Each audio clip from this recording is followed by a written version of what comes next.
धर्मशाला छात्रा मौत मामले में नए खुलासे, क्लासमेट ने खोले कई राज।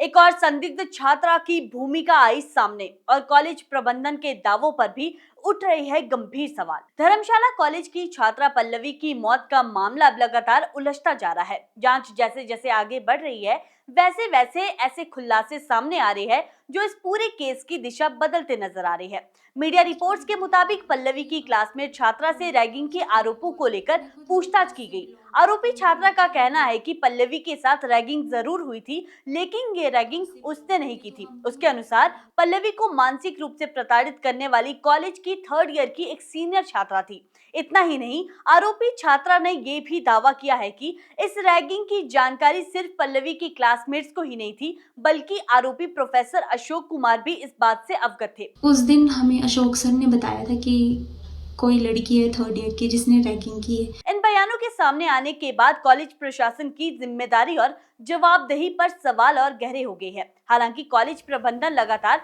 रैगिंग के आरोपों से इनकार करता आ रहा है। कॉलेज प्रशासन का कहना है कि उनके रिकॉर्ड्स में किसी भी तरह की रैगिंग की कोई शिकायत दर्ज नहीं की गई है और सभी दस्तावेज पूरी तरह साफ है। अब पुलिस ने जांच का दायरा और बढ़ा दिया है। मृतक छात्रा की फर्स्ट ईयर कक्षा के सभी छात्र छात्राओं से पूछताछ करने का फैसला लिया गया है। इसके साथ ही कॉलेज से जुड़ा पूरा रिकॉर्ड जब्त कर लिया गया है। जांच का मुख्य उद्देश्य ये पता लगाना है कि कॉलेज परिसर या क्लासरूम में ऐसी कौन सी घटना हुई थी जिसके बाद पल्लवी गहरे डिप्रेशन में चले गई और अंततः उसकी मौत हो गई। साथ ही पुलिस उस कथित सीनियर छात्रा की पहचान करने में भी जुट गई है जिस पर रैगिंग के आरोप लगाए जा रहे हैं। इस पूरे मामले पर कॉलेज प्रशासन की ओर से भी प्रतिक्रिया सामने आई है। धर्मशाला डिग्री कॉलेज के प्रिंसिपल राकेश पठानिया ने साफ तौर पर कहा है कि कॉलेज की एंटी रैगिंग और सेक्सुअल हैरेसमेंट कमेटी के पास इस तरह की कोई भी शिकायत कभी दर्ज की ही नहीं गई। उन्होंने ये भी स्पष्ट कहा कि मृतक छात्रा 29 जुलाई के बाद कॉलेज की छात्रा नहीं थी।